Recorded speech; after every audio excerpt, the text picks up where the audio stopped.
Upper Bhadra ಪ್ರಾಜೆಕ್ಟ್ಗೆ ಮೊದಲು ತೀರ್ಮಾನ ಕೊಟ್ಟವನೇ Kumaraswamy. BJP ಮತ್ತು JDSನ ಸರ್ಕಾರ ಇದ್ದಾಗ 2005-06ರಲ್ಲಿ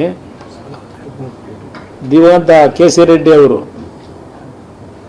ಅವರಿಗೆ ನಾನು ರಿಕ್ವೆಸ್ಟ್ ಮಾಡಿ ಒಂದು ಅಪ್ಪರ್ ಭದ್ರಾ ಯೋಜನೆಗೆ ಒಂದು DPR ಕೊಡಿ ಅಂತ ಹೇಳಿ ಆ DPRನ್ನು ಸಮಯ ವ್ಯರ್ಥ ಮಾಡದೆ ರೆಡಿ ಮಾಡಿಸ್ತು.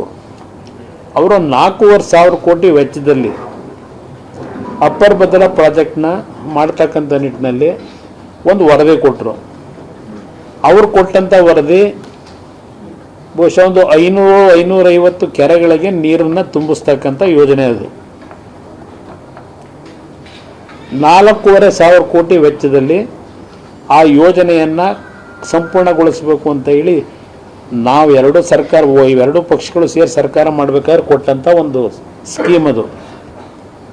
4,500 ಕೋಟಿಯಿಂದ ಅವರು ಬೇರೆ ಬೇರೆ ರೀತಿಯಲ್ಲಿ ಬಂದಂಥ ಸರ್ಕಾರಗಳು ಅದನ್ನು ಸುಮಾರು ಈಗ 28,000 ಕೋಟಿಗೆ ಏರಿಕೆ ಮಾಡ್ಕೊಂಡು ಹೋಗಿದ್ದಾರೆ. ಈ ಒಂದು 18,000 ಕೋಟಿ ಖರ್ಚಾಗಿದೆ.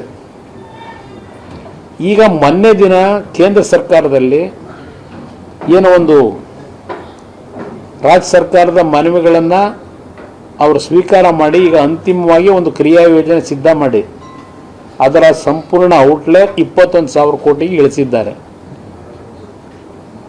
21,000 ಕೋಟಿಗೆ ಈಗ ಮುಂದಿನ ಒಂದು ಕಾರ್ಯಕ್ರಮಕ್ಕೆ ಹಣ ಬಿಡುಗಡೆ ಮಾಡಲಿಕ್ಕೆ ಫೈನಾನ್ಸ್ ಡಿಪಾರ್ಟ್ಮೆಂಟ್ಗೆ ಇದನ್ನು ಸಂಪೂರ್ಣ ಮಾಹಿತಿಯನ್ನು ಕೊಟ್ಟಿದ್ದಾರೆ.